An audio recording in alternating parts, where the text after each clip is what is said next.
नाज़रीन, थाणे बुला खान में पैरामेडिकल अमले रिस्क अलाउंस बंद करण खिलाफ ओपीडी जो बाइकआउट करे एहतजाजी मुज़ाहिरो कयो।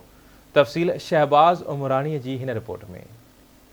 थाणे बुलाखान में तहलका अस्पताल के लेडी हेल्थ वर्करन डॉक्टरन पैरामेडिकल स्टाफ तरफा सिंध हुकूमत तरफा रिस्क अलाउंस बंद करण के खिलाफ ओपीडी जो बाइकाट करे एहतजाजी मुज़ाहिरो करे धरणो आयो वियो। उन मौके ते मुज़ाहिरीन आवाज़ टीवी न्यूज़ सां ॻाल्हाईंदे चयो त हिक ही मुल्क में अलग अलग कानून ठाहिया विया आहिनि।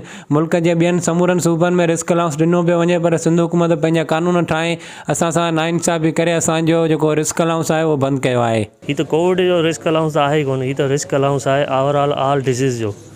रिस्क 24 कलाक अमलो रिस्क में होंदो आहे। कहिड़ियूं बीमारियूं पे थियनि, हर वक्त अमलो रिस्क में होंदो आहे।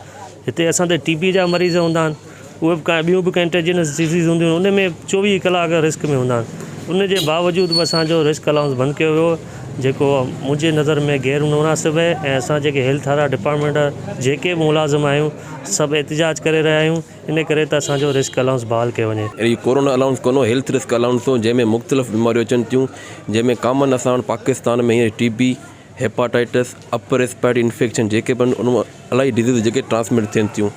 अगर ही कोरोना अलाउंस हुजे हा त तव्हां इनखे कोरोना अलाउंस करे असांखे शो कयो, पर ही हेल्थ रिस्क अलाउंस आहे।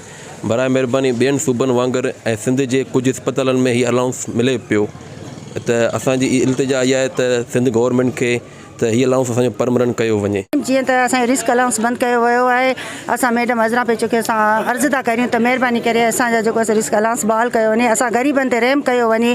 जेको असां हिन गर्मीअ में, हिन काड़े में, हिन मींहं, हिन बरसाति, हिन गर्मी, उन जे बावजूदि असां पंहिंजे फील्ड में कमु करियूं था, त छा असांजो तव्हांखे अहसासु कोन्हे? तव्हां पाण एसी में वेही करे सुकून सां वेहंदा आहियो, असांजो बि कुझु अहसासु करियो, थोरो ॿाहिरि निकिरी असां सां हलो फील्ड में, गर्मियुनि में, मींहं बरसातनि में, त ख़बर पए त असां कीअं था कमु करियूं। असां अज़रा पेचो असां रिक्वेस्ट कयूं अलाउंस जेको न बंदि कयो वञे। असांजा ॿारनि बच्चनि जूं पढ़ायूं ॿियूं इन्हनि ते थींदियूं। हिकिड़ी महांगाई तमामु घणी थी वई आहे, उन सां वरी तव्हां 17,000 ॿिया बंदि करे छॾिया। हाणे ॿुधायो ईअं असांजे घरनि जो ख़र्च कीअं हलंदो? कोरोना अलाउंस रिस्क अलाउंस आहे, पर मक़सदु इहो त ख़ाली कोरोना कोन्हे, असां 24 आवर रिस्क ते आहियूं। सिर्फ़ु हिकिड़ी बीमारी कोरोना न आहे, इन में कैंसर बि आहे, मलेरिया बि आहे, डेंगी बि आहे।